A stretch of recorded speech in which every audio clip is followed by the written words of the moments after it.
आपल्या पलूसमध्ये कीर्ती sales and mobile gallery घेऊन आलेत ऑफर्सचा धमाका।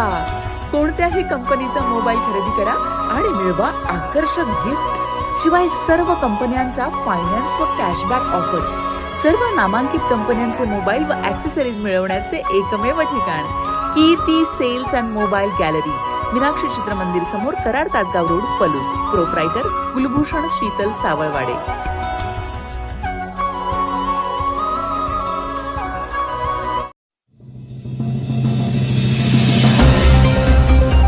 तासगावमधील वासुंबे येथे पिस्तूलची तस्करी करणाऱ्या दोघांना अटक। सांगली एलसीबीने पिस्तूल व जिवंत काडतूस जप्त।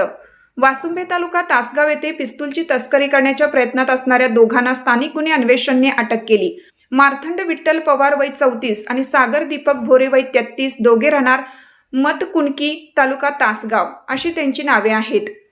दोघांकडून 50,500 रुपये किमतीचे एक देशी बनावटीचे पिस्तूल, एक जिवंत काडतूस जप्त करण्यात आले। सांगली जिल्ह्यामध्ये पिस्तूल बाळगणारे व त्याची तस्करी करणाऱ्यांची माहिती घेऊन त्यांच्यावर कारवाई करण्याबाबतच्या सूचना पोलीस अधीक्षक संदीप घुगे, अप्पर पोलीस अधीक्षक कल्पना बारावकर यांनी स्थानिक गुन्हे अन्वेषणचे निरीक्षक संजीव झाडे यांना दिले होते। यानुसार पोलीस निरीक्षक संजीव झाडे यांनी सहाय्यक पोलीस निरीक्षक जयदीप कळेकर यांचे पथक नियुक्त केलं होतं।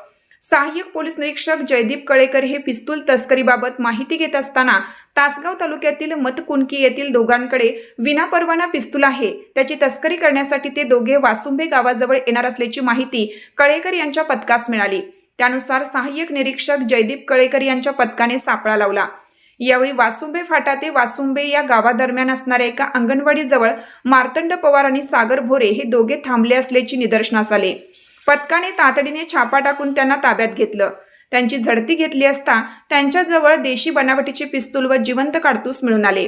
यावेळी चौकशी केली असता सागर भोरे यांनी हे पिस्तूल पुण्यातील अमोल नामक व्यक्तीकडून खरेदी करून जादा दराने विक्री करण्यासाठी मार्तंड पवार यांच्याकडे दिले असल्याचे त्यांनी कबूल दिली। पथकाने दोघांना अटक करून त्यांच्याकडून पिस्तूल जप्त केली आहे।